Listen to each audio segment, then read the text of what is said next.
হয়, মোৰ নাম হাবিব আহমেদ। মই বিগত 16 বছৰে ভাৰতীয় জাতীয় কংগ্ৰেছ দলৰ লগত জড়িত হৈ আছিলোঁ।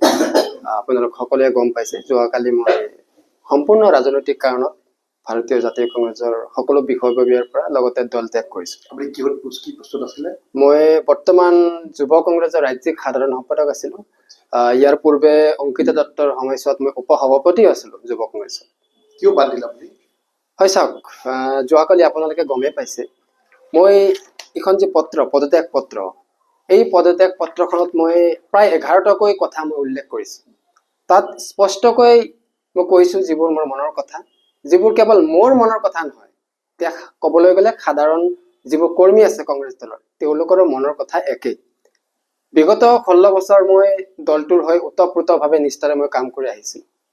কিন্তু কংগ্ৰেছ দলটোৰ বৰ্তমানৰ যি ভেটি, যি অৱস্থা, সঁচা কথা ক'বলৈ গ'লে তৃণমূল পৰ্যায়ত বৰ্তমান আমাৰ যিসকল নেতা আছে, বিধায়ক হওক বা প্ৰাক্তন বিধায়কসকল হওক, তেওঁলোকে কেৱল নিজৰ নিজৰ গাদীৰ কাৰণেহে চিন্তা কৰে। এইটো এটা বাস্তৱ কথা, কাৰণ মই বিভিন্ন সভা সমিতি, বিভিন্ন আমাৰ কাৰ্যনিৰ্বাহক সভাসমূহত মই উপস্থিত থাকিছোঁ।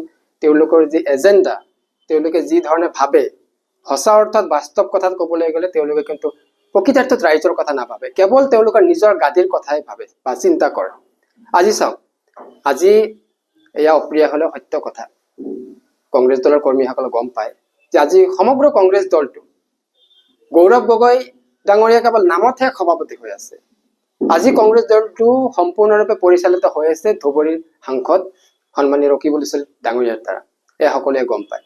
আৰু ৰকিবুল হুছেইন ডাঙৰীয়াৰ একনায়কত্ববাদৰ বিষয়ে হয়তো সমগ্ৰ অসমবাসীয়ে অলপ পৰিমাণে হলেও গম পায়। কাৰণ আজি চাওক, প্ৰদেশ কংগ্ৰেছত যিসকল বিষয়ববী আছে, প্ৰায় সকল বিষয়ববী আপুনি চাব ধুবুৰীৰ সাংসদ ৰকিবুল হুছেইন ডাঙৰীয়াৰ ঘনিষ্ঠ। হয়তো তেখেতৰ গাড়ীত ঘূৰি ফুৰা ব্যক্তি, নহলে কোনোবা তেখেতৰ ড্ৰাইভাৰ, অন্ততঃ মুঠতে প্ৰদেশ কংগ্ৰেছত স্থান পাবলৈ হলে ধুবুৰীৰ সাংসদ ডাঙৰীয়াৰ ঘনিষ্ঠ হ'ব লাগিব। আজি চাওক, এত বছৰে আপোনালোকেও গম পায়, আজি সংখ্যালঘুসকলৰ কাৰণে কংগ্ৰেছ দলে কেৱল সংখ্যালঘুসকলক ভোট বেংকৰ স্বাৰ্থতহে ব্যৱহাৰ কৰিছে। এই কথা কিন্তু নুই কৰিব নোৱাৰে। আজিৰ তাৰিখতো যি আমাৰ গোৱালপাৰাত যি উচ্ছেদ হৈ গ'ল বা বিভিন্ন ঠাইত উচ্ছেদ হৈ আছে, এই উচ্ছেদিত সকলৰ কাষত আমাৰ, যিহেতু এতিয়া নকওঁ আমাৰ বুলি, কাৰণ মই ইতিমধ্যে কংগ্ৰেছ দল ত্যাগ কৰিছোঁ, কংগ্ৰেছ দলৰ কিমান সংখ্যক নেতা বা প্ৰাক্তন মন্ত্ৰীয়ে কিমান দিন সেই উচ্ছেদিত ৰাইজৰ কাষলৈ গৈছে, মই প্ৰশ্ন কৰিব বিচাৰোঁ। কাৰণ সেই উচ্ছেদিত ৰাইজসকলতো কোনো বাংলাদেশী নহয়, তেওঁলোক প্ৰকৃত ভাৰতীয় নাগৰিক হয়। আজি যিসকল কাৰ্যকৰী সভাপতি আছে প্ৰদেশ কংগ্ৰেছৰ, তেওঁলোকৰ নিজৰে গাদী সুৰক্ষিত নহয়, তেওঁলোকে আৰু অসমত চৰকাৰ কেনেকৈ গঠন কৰিব কওক? আৰু মই পত্ৰখনত উল্লেখ কৰিছিলোঁ, আজি চাব, মই দল ত্যাগ কৰাৰ কাৰণ বহুতো আছে, তাৰে মাজত এটা কথা কৈ দিছোঁ। আজি কংগ্ৰেছ দলটোত আজিও বহুতো বিজেপিৰ চোৰাংচোৱা সোমাই আছে। উদাহৰণস্বৰূপে বহুতো আছে, নাম ল'বলৈ গ'লে তেনেকুৱা বহুত ব্যক্তি ওলাই পৰিব, যিসকল কংগ্ৰেছত থাকি অগপ বা বিজেপিত যোগদান কৰিছিলে, তাৰ পিছত আকৌ বিজেপি অগপ ত্যাগ কৰি পেলাই এতিয়া কংগ্ৰেছত যোগদান কৰি পেলাই সেইসকল ব্যক্তি কাৰ ঘনিষ্ঠ জানে? ধুবুৰী সাংসদ গৰাকীৰ ঘনিষ্ঠ।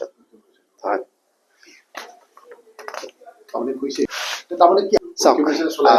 আৰু এটা কথা মই ক'বই লাগিব, মই তাৰ আগত এটা কথা কৈ লৈছো। এই পত্ৰখনত মই যিকেইটা কথা উল্লেখ কৰিছো, কোনোবা এজন দলৰ ভাল খোজা বা এজন নিষ্ঠাবান কৰ্মীয়ে বুকুত হাত ৰাখি ক'ব পাৰিব নহয় যে মই যি 11টা কথা উল্লেখ কৰিছো যে এটা কথা মই মিছা কথা কৈছো বুলি। আজি গৌৰৱ গগৈ ডাঙৰীয়া নো ডাউট তেখেত এজন ভাল বক্তা, কথা ক'ব পাৰে, কিন্তু তৃণমূল পৰ্যায়ত যিখিনিতো এটা আকৰ্ষণ সৃষ্টি কৰিব লাগিছিল বা তৃণমূল পৰ্যায়লৈকে যাব লাগিছিল, যিখিনি ভেটি গঢ়ি তুলিব লাগিছিল, সেইখিনি কিন্তু গঢ়ি তুলিব পৰা নাই।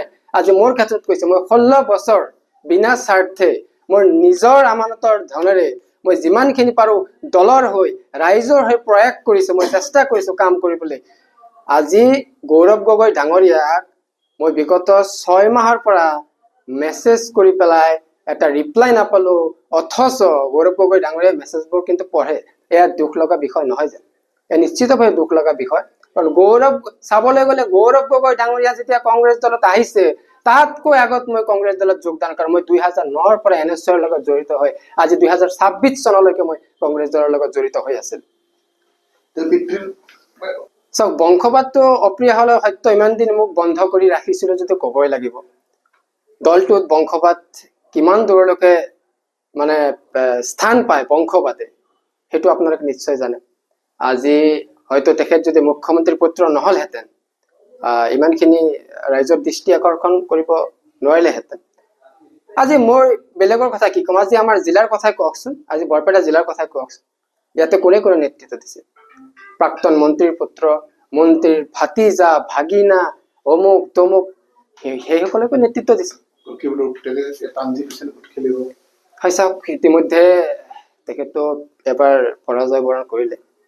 আজিকালি ৰাইজ সজাগ হ'ল, জনতা সজাগ হ'ল। আজিকালি ৰাইজে সেই বংশবাদৰ যিটো ৰাজনীতি, সেইটো আজি ৰাইজে এতিয়া বয়কট কৰিবলৈ আৰম্ভ কৰিছে। কিন্তু কংগ্ৰেছৰ ভৱিষ্যত কি হ'ব? তাৰমানে আপুনি কি ভাবিছে? আপুনি প্ৰাক্তন কংগ্ৰেছ কৰ্মী লিডাৰ নেতা আছিল, এতিয়া কংগ্ৰেছৰ ভৱিষ্যত কি হ'ব? হয় চাওক, মই যিমানখিনি পালো অত বছৰে মই আপোনালোকৰ আগতেও জনালো যে বিভিন্ন সভা সমিতি বা যিবোৰ কাৰ্যনিৰ্বাহক সভা হয়, আমি তাত উপস্থিত থাকিছো, বিভিন্ন ধৰণৰ কথা বতৰা হৈছে।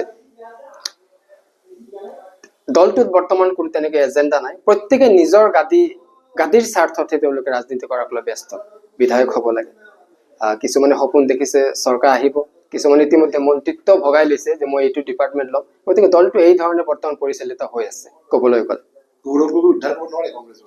চাওক, এই ক্ষেত্ৰত মই দল ত্যাগ কৰিলেও হকে বিহকে কথা নকওঁ।